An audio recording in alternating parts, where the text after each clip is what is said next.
Okay, in this lesson we're going to be talking about the lack of a vowel, which in Arabic is known as sukoon. Now here we have letter fa. I want to show you how sukoon is written. Now when we actually represent no vowels, we don't just leave the letter without any marks.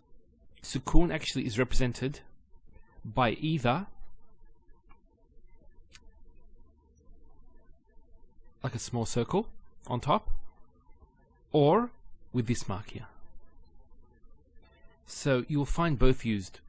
Now let's look at some examples.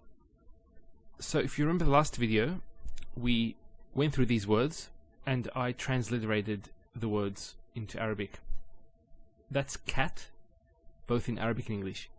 Now here we have a haraka there with the kaf, and then notice there's actually a stop on the letter T. So we say cat. So the T doesn't have any vowel associated with it. It's actually just a stop on the T. So in this case, we would actually put a sukoon there. Cat. If we gave it actually a mark, for example, the fatha, it'd be kata, or katu, or kati. Similarly, the word back.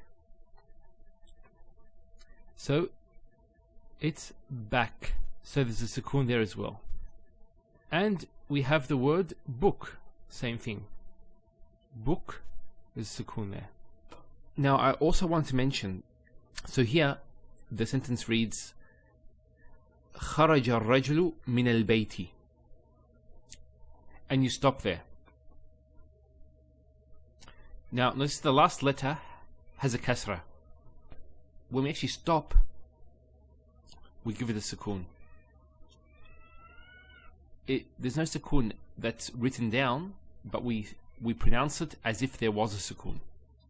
For example, in the Quran, this is in Surah Fatiha, اهدنا الصراط المستقيم.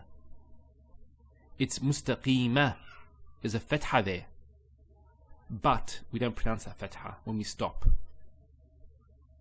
So we have this verse from the Quran, and I want to highlight something based on the script that is used in the famous Saudi print of the Quran. With this particular script, it uses this sign for sukoon. So it says qul.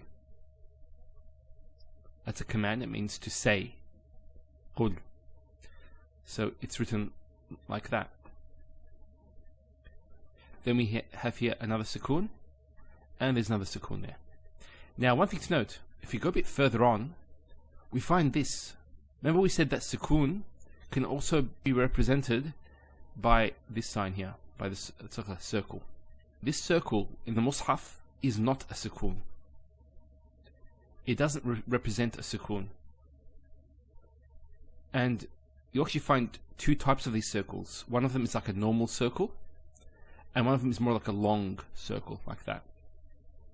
Both of these are used in the Mus'haf to represent tajweed rules. Now, outside of the Quran, you'll find that a sukoon can be represented by an O. وصلى سيدنا محمد وعلى آله وصحبه وسلم.